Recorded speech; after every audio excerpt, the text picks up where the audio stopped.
الحمد لله وكفى وسلام على عباده الذين اصطفى اما بعد اعوذ بالله من الشيطان الرجيم بسم الله الرحمن الرحيم والذين هم لاماناتهم وعهدهم راعون صدق اللہ العظیم۔ میرے دوستو، ہم دنیا کے اندر کوئی نیک عمل کرتے ہیں اور وہ عمل ہم صرف اور صرف اللہ تبارک و تعالیٰ کو راضی کرنے کے لیے کرتے ہیں، اللہ تبارک و تعالیٰ کو خوش کرنے کے لیے کرتے ہیں۔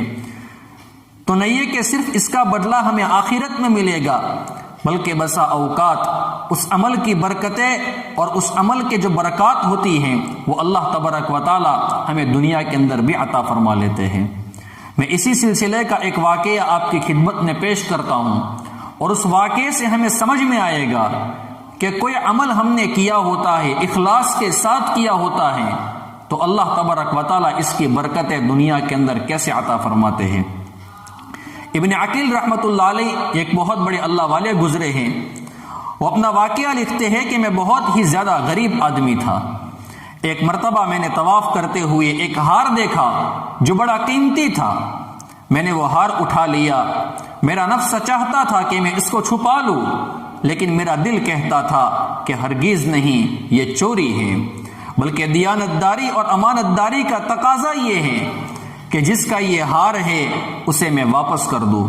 چنانچہ میں نے مطاف میں کھڑے ہو کر اعلان کر دیا کہ اگر کسی کا ہار گم ہوا ہو تو آ کر مجھ سے لے لے۔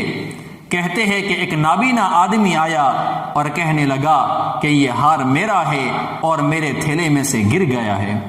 میرے نفس نے مجھے اور بھی ملامت کی کہ ہار تو تھا بھی نابینا کا، اس کا کسی کو کیا پتا چلنا تھا، چھپانے کا اچھا موقع تھا، مگر میں نے وہ ہار اسے دے دیا۔ نابینا نے مجھے دعائیں دی اور وہ چلا گیا۔ کہتے ہیں کہ میں دعائیں مانگتا تھا، میرے مولا میرے لیے رزق کا بندوبست کر دے، میرے لیے رزق کے دروازے کھول دے۔ اللہ کی شان دیکھے کہ میں وہاں سے ایک بستی میں گیا اور وہاں کی ایک مسجد میں گیا تو پتا چلا کہ چند دن پہلے امام صاحب فوت ہو گئے تھے۔ لوگوں نے مجھے کہا کہ آپ نماز پڑھا دو۔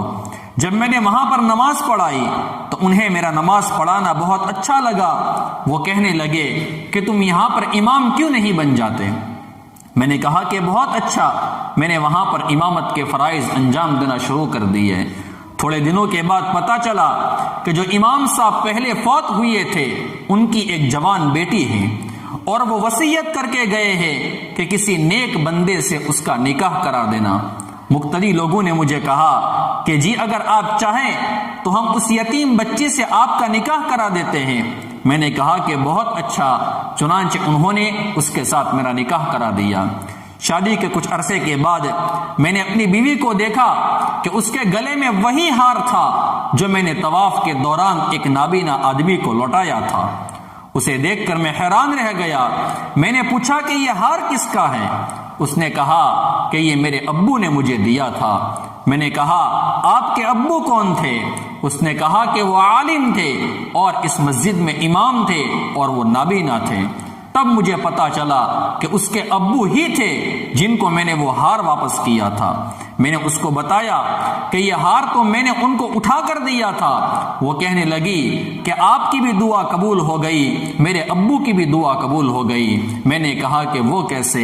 اس نے کہا کہ آپ کی دعا تو اس طرح قبول ہوئی کہ اللہ تبارک و تعالیٰ نے آپ کو گھر بھی دیا، گھر والی بھی دے دی، رزق بھی دے دیا، اور میرے ابو کی دعا اس طرح قبول ہوئی کہ جب وہ ہار لے کر واپس آئے تو وہ دعا مانگتے تھے، میرے مولا ایک امین اور امانت دار شخص نے میرا ہار مجھے لوٹا دیا ہے، میرے مولا ایسا ہی امین اور امانت دار شخص میری بیٹی کے لیے خاہن کے طور پر عطا فرما۔